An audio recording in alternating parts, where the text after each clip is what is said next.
मृत्यु जान नहीं निकलती है ना। हाँ हाँ। और ये मंत्र पढ़ा जाता है। इस मंत्र का नाम रखा गया है अनकही, ऐसा छुपाया गया है इस मंत्र। हेलो अस्सलाम वालेकुम, मैं हसीना बानो इंडिया से। आप देख रहे हैं हसीना नो रिएक्शन चैनल। तो हम आपके लिए एक और नई वीडियो लेके हैं। वीडियो का टाइटल है हिंदुओं में भी मरते हैं तो पंडित मुसलमान का कलमा पढ़ाते हैं। तो देखते हैं कौन सा मुसलमान का कलमा पढ़ाते हैं और हिंदू पंडित कौन सी बात हिंदू से छिपाते हैं, कौन सा मुसलमानों का कलमा पढ़ाते हैं। तो वीडियो करते हैं शुरू और देखते हैं क्या होता है वीडियो में। वेद का मंत्र है, वो अनकही का मंत्र है। अनकही का, जिसको सकरात के आलम में जब मृत्यु जान नहीं निकलती है ना, हाँ हाँ। तो उस वक्त महाब्राह्मण को बुलाया जाता है और ये मंत्र पढ़ा जाता है। इस मंत्र का नाम रखा गया है अनकही। अनकही, हाँ, यानी किसी से कहा नहीं जा सकता, ऐसा छुपाया गया है इस मंत्र। और वो मंत्र इस तरह है कि ला इलाहा हरणी पापम, ला इलाहा हरणी पापम इल्लल अम्बा परम पदम, और जन्म वैकुंठ प्राप्ति, जन्म वैकुंठ प्राप्ति प्राप्ति। तो जपे नाम मुहम्मदम सल्लल्लाहु अलैहि वसल्लम। इसका अनुवाद हुआ ला इलाहा हरणी पापम। ए भक्त, ला इलाहा कहने से तेरे पाप हरण हो जाएंगे। क्या? इल्लल अम्बा परम पदम, और अल्लाह को पैदा करने वाला मान लेने से तुझे परम पदवी मिल जाएगी। और जन्म वैकुंठ प्राप्ति, और हमेशा के लिए स्वर्ग प्राप्त करना चाहता है, जन्नत हासिल करना चाहता है, तो जपे नाम मुहम्मदम। तो मोहम्मद साहब के नाम वाला कलमा जप ले। वो है ला इलाहा इल्लल्लाह मोहम्मद रसूलुल्लाह सल्लल्लाहु अलैहि वसल्लम। अब डॉक्टर जाकिर नाइक की वीडियो बड़े गौर से सुनिए। उसने कुरान मजीद पढ़ी और सब बात को तस्लीम करते। सिर्फ एक या दो बात कि कुरान शरीफ के अंदर मौत आती है, मुर्दे को वापस से जिंदगी दी जाएंगी आखिरत में, उनका जिक्र है। और हिंदू लोग ये मानते हैं कि पुनर्जन्म में, और वो डिस्कवरी चैनल पे देखे कि पुनर्जन्म होता है। अगर आप देखेंगे सबसे ऊंची किताब हिंदू मजहब में वेद।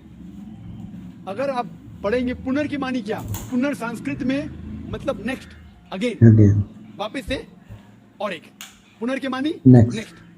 तो पुनर्जन्म मतलब नेक्स्ट जिंदगी और एक जिंदगी। अगर आप कुरान शरीफ पढ़ेंगे, कई आयतें हैं कि अल्लाह सुब्हाना व तआला ने आपको जिंदगी दी। पहले आप थे नहीं, फिर जिंदगी दी, इस धरती पे आए, फिर आपको मौत देंगे, फिर आखिरत में उठाया जाएगा।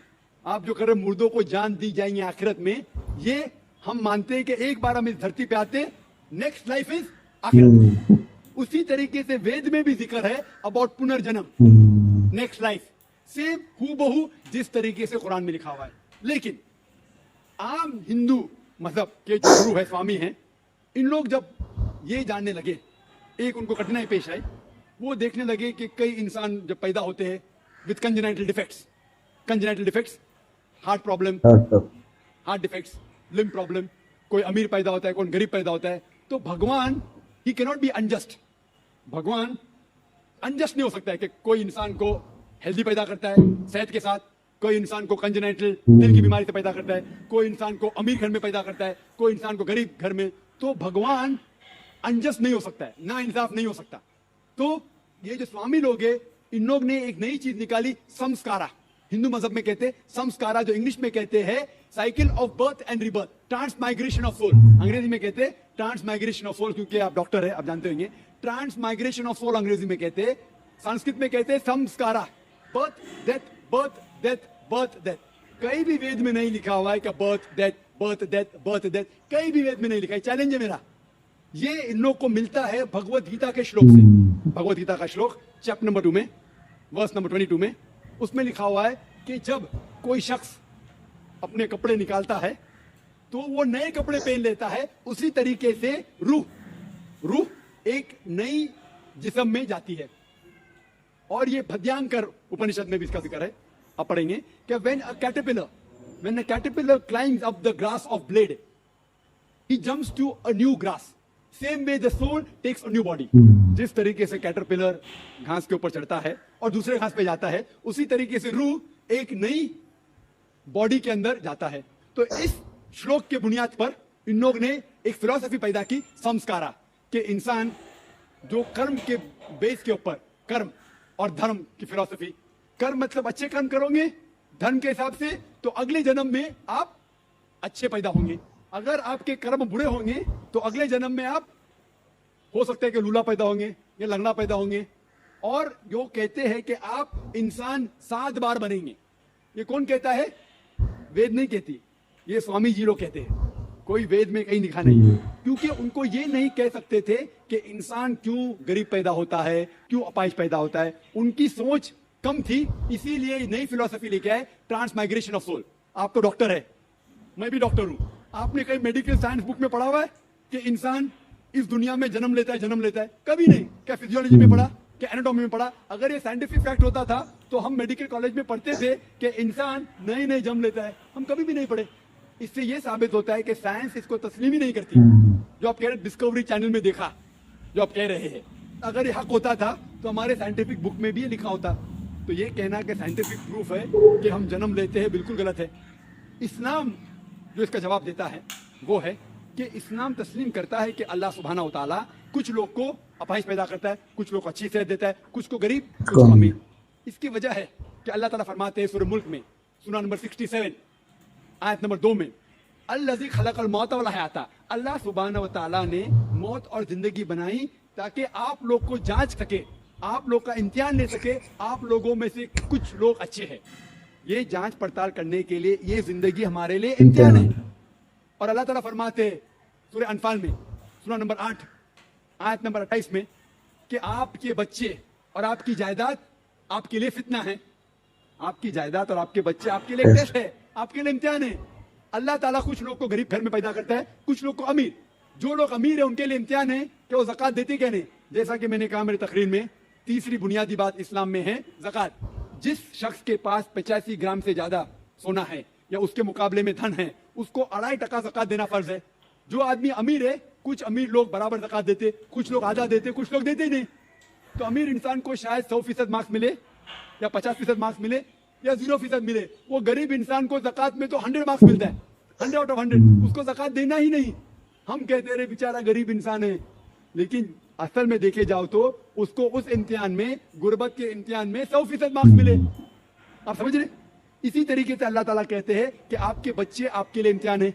हो सकता है मिसाल के तौर पे एक अच्छे जोड़ी है, अच्छे मुसलमान है, 5 टाइम नमाज पढ़ रहे हैं, हज को गए हैं, रमजान में रोजा रखते हैं, ज़कात देते हैं। अल्लाह ताला उनका और बड़ा इम्तिहान लेना चाहता है। जितना बड़ा इम्तिहान उतना बड़ा इनाम। मिसाल के तौर पे अगर आप BA पास करते तो आपको सिर्फ ग्रेजुएशन मिलता है, अगर आप MBBS पास करते आपको डॉक्टर कहलाया जाता है। डॉक्टर मतलब पॉइंट टू बी नोटेड। इसी तरीके से अल्लाह सुब्हाना व तआला हो सकता है कि उस जोड़ी को इम्तिहान और सख्त देता है और ऐसा बच्चा पैदा करता है जो अपाहिज है। अल्लाह ये देखना चाहता है कि अपाहिज बच्चा पैदा करने के बावजूद वो अल्लाह के ऊपर ईमान रखता है क्या नहीं। अगर ईमान रखता है तो अल्लाह उसे जन्नत फिरदौस देना चाहता है। और कठिन इम्तिहान और बड़ा इनाम। हो सकता है कि वो इम्तिहान में फेल हो जाएगा। तो ये कुरान की आयत है, आपके बच्चे आपके लिए इम्तिहान है। कभी कोई भी अगर कलामिटी आती है, कोई भी आपको नुकसान होता है, इधर वो आपके लिए इम्तिहान है या आपके लिए सजा है। जब भी कोई भी आपको इनाम मिलता है, वो इधर आपके लिए इम्तिहान है या आपके लिए रिवॉर्ड है। तो इसी तरीके से क्योंकि हिंदू मजहब के जो स्वामी हैं वो इसको नहीं समझ सके, इसीलिए एक नई फिलॉसफी संस्कारा लेके आए जो बिल्कुल वेद में नहीं लिखी है। वेद बात करता है पुनर्जन्म। पुनर्जन्म मतलब नेक्स्ट लाइफ, जिसका जिक्र कुरान में भी है, आखिरत की जिंदगी। तो वेद और कुरान सेम जिंदगी क्या बात कर रहा है कि इस दुनिया में आप आते हैं, एक बार आते हैं, सही तरीके से जिएंगे तो एक बार काफी है, और ये दुनिया आखिरत के लिए इम्तिहान। तो आपको जो हिंदू व्यक्ति जो रहते हैं तो जो मरते हैं तो उनको मुसलमान का कलमा ही पढ़ाया जाता है। तो मैं ये बात पूछना चाहती हूँ हिंदू पंडितों से कि आप उनसे ये बात छिपा के क्यों रखते हो, क्यों उनसे मतलब छिपा के रखना उनको। ये बात आप खुल के कह दो कि ला इलाहा इल्लल्लाह मुहम्मदुर रसूलुल्लाह सल्लल्लाहु तआला अलैहि वसल्लम, हमारा अल्लाह एक है तो एक है, उसके सिवा कोई माबूद नहीं है, कोई नहीं है। मोहम्मद सल्लल्लाहु तआला अलैहि वसल्लम आखिरी पैगंबर हैं, ये तो दुनिया जानती है। फिर भी हिंदू पंडित है, हिंदू सनात हिंदू भाइयों से छुपा के बात रखते हैं।